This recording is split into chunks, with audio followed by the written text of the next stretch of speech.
Major General, welcome to Sahel Watch. Thank you for joining me for this conversation. Really appreciate you too. Brilliant. We were doing some conversation in preparation for this, and it was interesting that you said that you've served 35 years.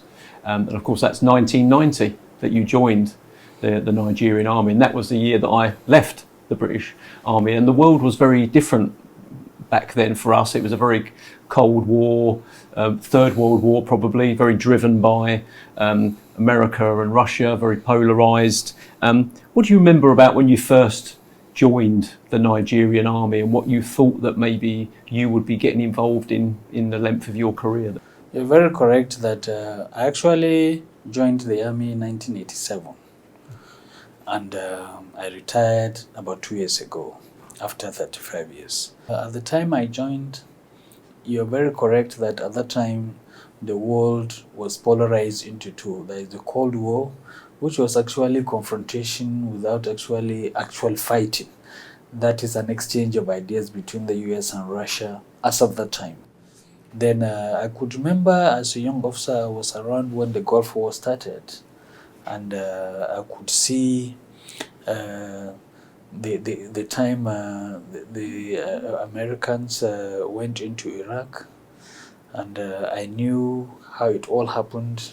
I watched Schwarzkopf then as the commander of the Desert Storm. I was actually impressed by what I saw.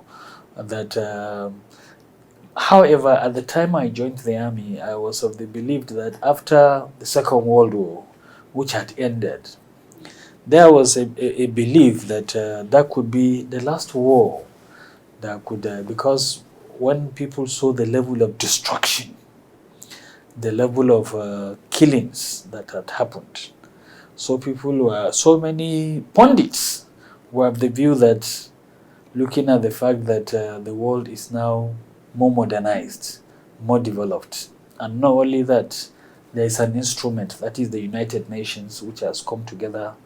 And the main issue of the United Nations is to prevent another war.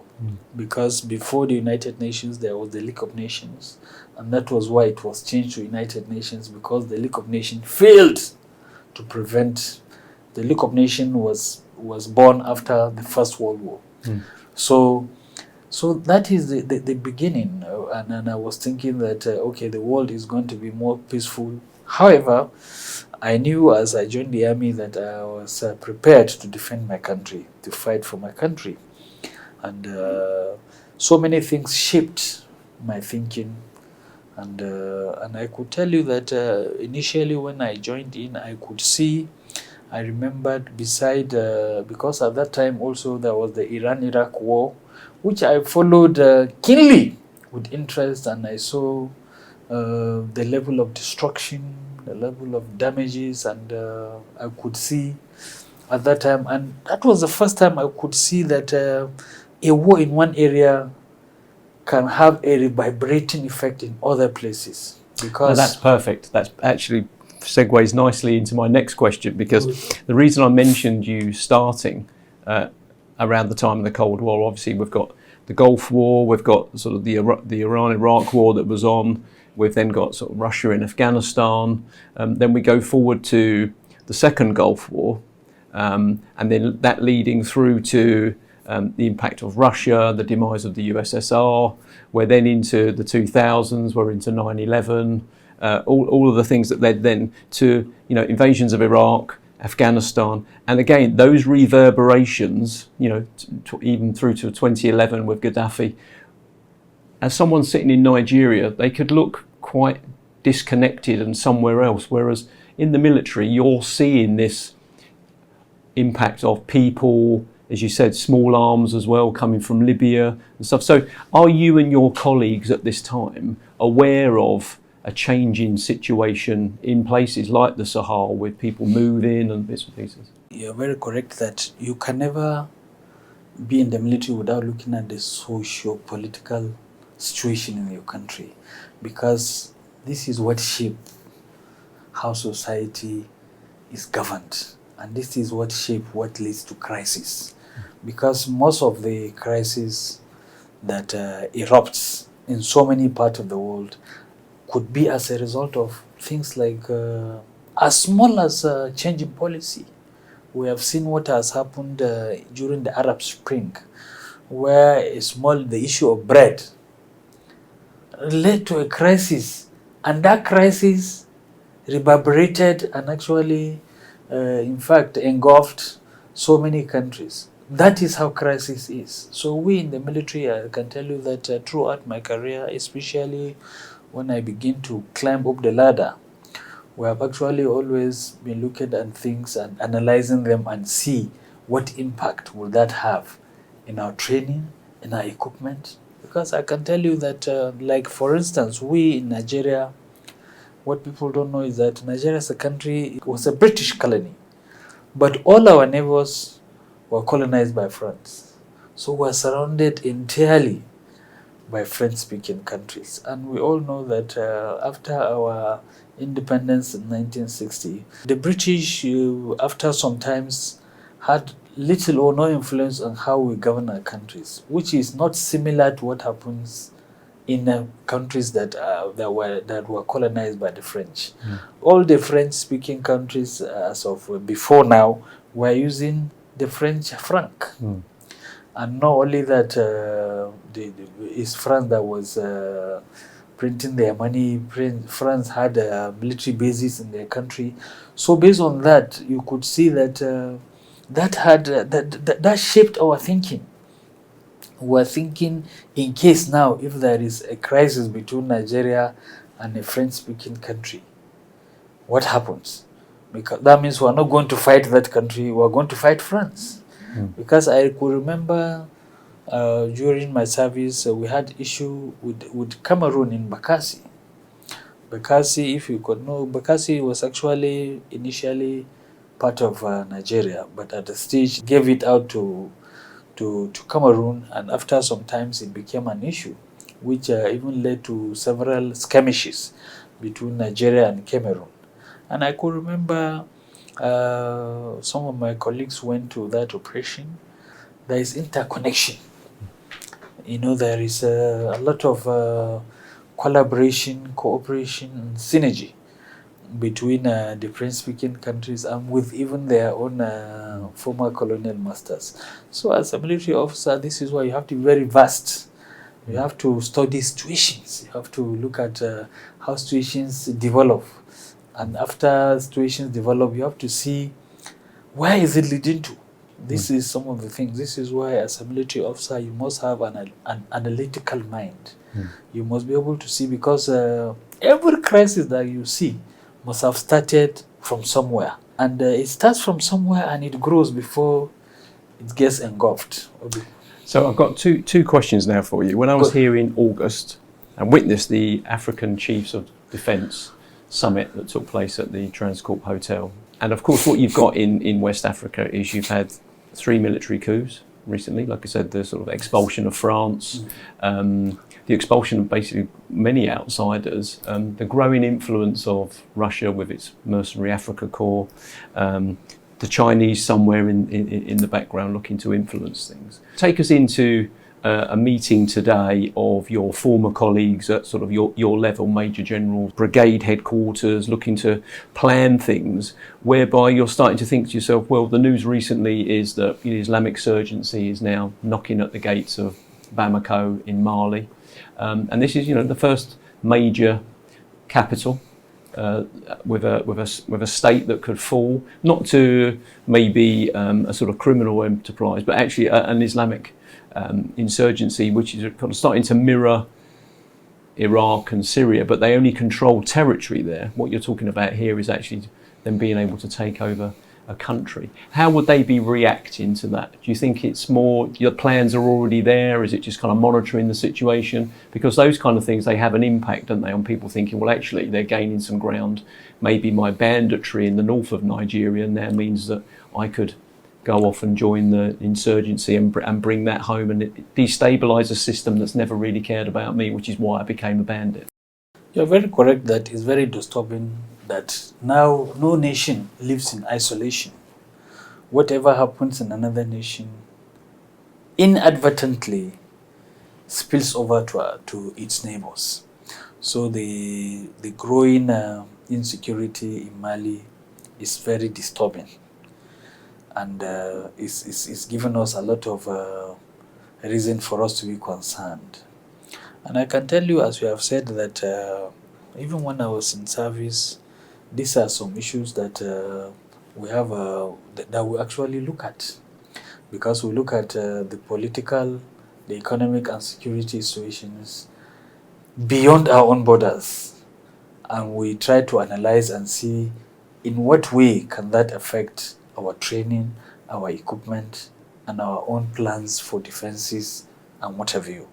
So what is happening in other countries is actually disturbing to us, and I can tell you that this is why even whenever we're making purchases and whatever, we actually look at what do our neighbors have, because I'm sure you know that by the time you look at Jane's magazine, you can be able to know whatever another country has. Or if you look at the book like The Military Balance, all those books give us a lot of literature as to what is happening outside our shores. So we are very correct that this issue of non-state actors that are getting stronger and stronger, and you are very correct that the Sahel now has actually become a battleground. There are so many players, there are so many actors.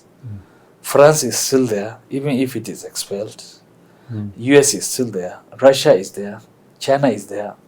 The Islamists are there. So there are so many actors.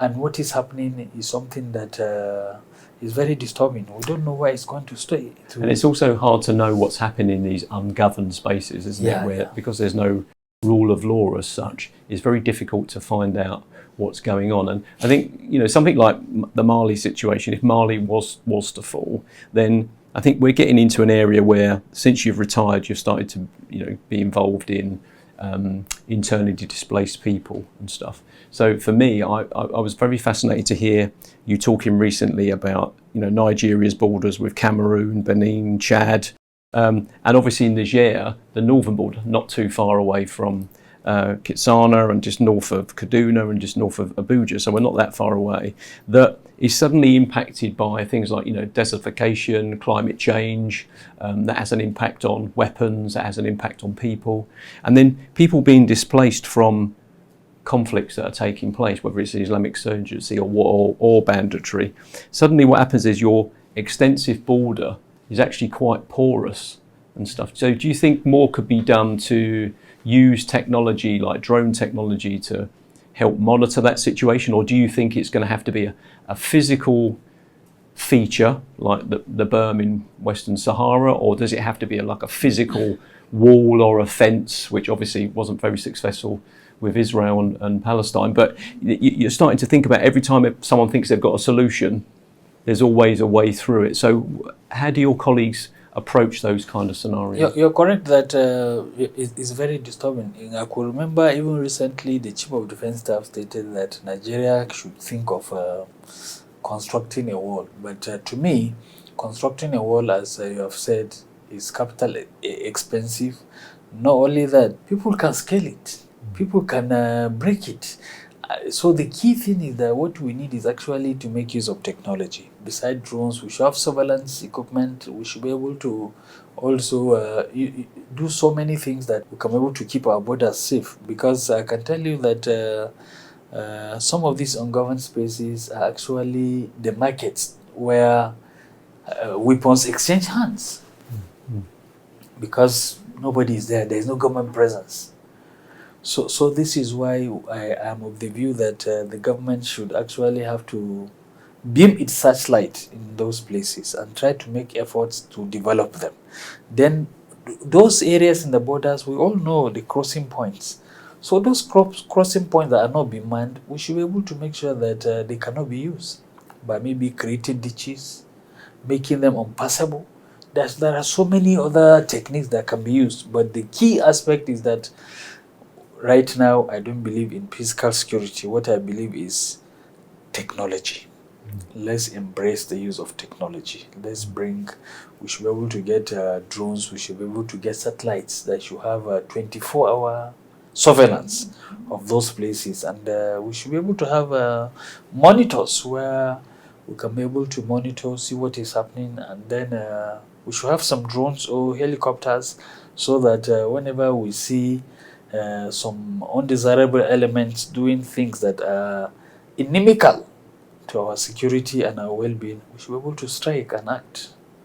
Because that's perfect. That actually segues nicely into my next question, because the reason I mentioned you starting around the time of the Cold War, obviously we've got the Gulf War, we've got sort of the Iran-Iraq war that was on, we've then got sort of Russia in Afghanistan, then we go forward to the second Gulf War, and then that leading through to the impact of Russia, the demise of the USSR. We're then into the 2000s, we're into 9/11, invasions of Iraq, Afghanistan, and again, those reverberations, even through to 2011 with Gaddafi. As someone sitting in Nigeria, they could look quite disconnected and somewhere else, whereas in the military, you're seeing this impact of people, as you said, small arms as well, coming from Libya and stuff. So are you and your colleagues at this time aware of a changing situation in places like the Sahel with people moving and bits and pieces? You can never be in the military without looking at the socio-political situation in your country, because this is what shapes how society is governed, and this is what shapes what leads to crisis. Because most of the crises that erupts in so many parts of the world could be as a result of things like as small as change in policy.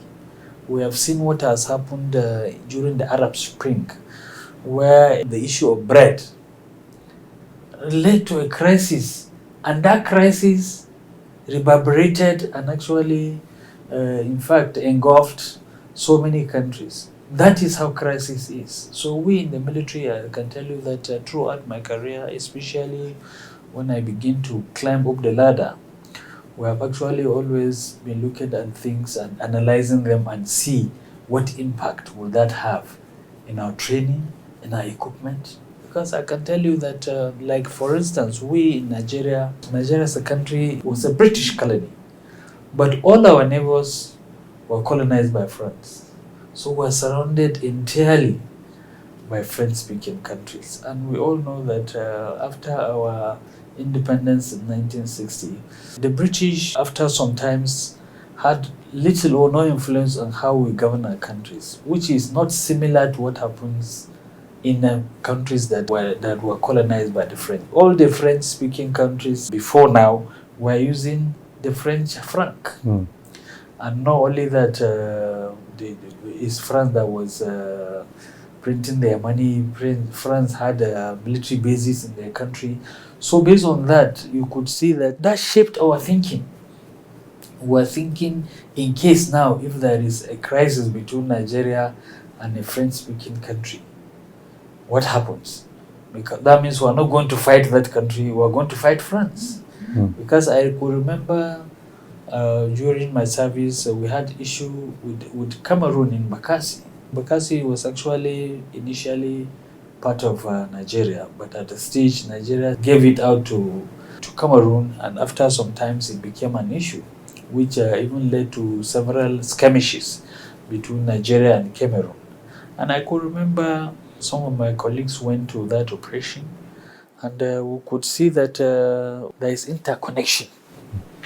There is a lot of collaboration, cooperation, and synergy between the French-speaking countries and with even their own former colonial masters. So as a military officer, this is why you have to be very vast. You have to study situations. You have to look at how situations develop. This is why as a military officer, you must have an analytical mind. Every crisis that you see must have started from somewhere. It starts from somewhere and it grows before it gets engulfed. So I've got two questions now for you. When I was here in August, yes, I saw and witnessed the African Chiefs of Defence Summit that took place at the Transcorp Hotel here as well. And of course, what you've got in West Africa is you've had 3 military coups recently. Like I said, the sort of expulsion of France, the expulsion of basically many outsiders, the growing influence of Russia with its mercenary Africa Corps, the Chinese somewhere in the background looking to influence things. You know, take us into your level, Major General, sort of, you know, brigade headquarters, looking to plan things, whereby you're starting to think to yourself, well, the news recently is that the Islamic insurgency is now knocking at the gates of Bamako in Mali. And this is, you know, the first major capital with a state that could fall, not to maybe a sort of criminal enterprise, but actually an Islamic insurgency, which is kind of starting to mirror Iraq and Syria, but they only control territory there. What you're talking about here is actually them being able to take over. How would they be reacting to that? Do you think it's more your plans are already there? Is it just kind of monitoring the situation? Because those kind of things, they have an impact, don't they, on people thinking, well, actually, they're gaining some ground. Maybe my banditry in the north of Nigeria now means that I could go off and join the insurgency and bring that home and destabilise a system that's never really cared about me, which is why I became a bandit. You're very correct. That is very disturbing that now no nation lives in isolation. Whatever happens in another nation inadvertently spills over to its neighbors. So the growing insecurity in Mali is very disturbing, and it's given us a lot of reason for us to be concerned. And I can tell you, as we have said, that I'm very sure, even when I was in service, these are some issues that we have that we actually look at, because we look at the political, the economic and security situations beyond our own borders, and we try to analyze and see in what way can that affect our training, our equipment, and our own plans for defenses and what have you. So what is happening in other countries is actually disturbing to us, and I can tell you that this is why even whenever we're making purchases and what have you, we actually look at what do our neighbors have, because I'm sure you know that by the time you look at Jane's magazine, you can be able to know whatever another country has. Or if you look at the book like The Military Balance, all those books give us a lot of literature as to what is happening outside our shores. So we are very correct that this issue of non-state actors that are getting stronger and stronger. The Sahel now has actually become a battleground. There are so many players, there are so many actors. France is still there, even if it is expelled. US is still there, Russia is there, China is there, the Islamists are there. So there are so many actors. And what is happening is something that is very disturbing. And it's also hard to know what's happening in these ungoverned spaces, isn't it? Where, because there's no rule of law as such, it's very difficult to find out what's going on. And I think, you know, something like the Mali situation, if Mali was to fall, then I think we're getting into an area where, since you've retired, you've started to, you know, be involved in internally displaced people and stuff. So for me, I was very fascinated to hear you talking recently about, you know, Nigeria's borders with Cameroon, Benin, Chad, and obviously Niger, the northern border, not too far away from Kitsana and just north of Kaduna and just north of Abuja, so we're not that far away, that is suddenly impacted by things like, you know, desertification, climate change, that has an impact on weapons, that has an impact on people, and then people being displaced from conflicts that are taking place, whether it's the Islamic insurgency or war or banditry. Suddenly what happens is your extensive border is actually quite porous and stuff. So do you think more could be done to use technology like drone technology to help monitor that situation, or do you think it's going to have to be a physical feature like the berm in Western Sahara, or does it have to be like a physical wall or a fence, which obviously wasn't very successful with Israel and Palestine? But you're starting to think about, every time someone thinks they've got a solution, there's always a way through it. So how do your colleagues approach those kind of scenarios? You're correct that it's very disturbing. I could remember even recently the Chief of Defense Staff stated that Nigeria should think of constructing a wall. But to me, constructing a wall, as you have said, is capital expensive. People can scale it. People can break it. So the key thing is that what we need is actually to make use of technology. Beside drones, we should have surveillance equipment. We should be able to do so many things that we can be able to keep our borders safe. Some of these ungoverned spaces are actually the markets where weapons exchange hands. Because nobody is there. There is no government presence. So this is why I am of the view that the government should actually have to beam its searchlight in those places and try to make efforts to develop them. Then those areas in the borders, we all know the crossing points. So those crossing points that are not being manned, we should be able to make sure that they cannot be used by maybe creating ditches, making them unpassable. There are so many other techniques that can be used, but the key aspect is that right now I don't believe in physical security. What I believe is technology. Let's embrace the use of technology. We should be able to get drones, we should be able to get satellites that should have a 24-hour surveillance of those places. And we should be able to have monitors where we can be able to monitor, see what is happening. And then we should have some drones or helicopters so that whenever we see some undesirable elements doing things that are inimical to our security and our well-being, we should be able to strike and act. That is the way to go. My final question to you is talking about Sea Watch initiative that the governor of Kitsano State put in place a couple of years ago, recruiting local people, training them, equipping them and arming them and giving them vehicles to be the eyes and ears of the security forces in certain areas. And it was quite interesting because when I recently interviewed him, I was saying it reminded me, when you're a student of conflict media, you're just interested as someone who's had previous military experience in these things. You go back through history and you see maybe the British putting people into compounds and villages in Malaya, arming them, setting up militias, and then sort of patrolling the dead zones, if you like. We've seen it not work in Vietnam. We've seen it not work in other places. All of the evidence is there that if you engage local people in their own defence, then that's helping you to then focus on what's going on. So do you think it's a healthy balance of something like armed Sea Watch people that are recruited locally, so they know the roads, they know where they'd get ambushed, with technology would help us to be able to look at the situation in northern Nigeria much more effectively? Rather than reacting, we'd be able to be proactive about what goes on. Well, you see, community engagement is vital. No insecurity thrive without the support of the immediate community. So to me, I've been an advocate of the fact that we need to actually engage the youths in a community, but don't just engage them. You have to make sure that they should believe in what you're doing, because there are some people that can play double agent.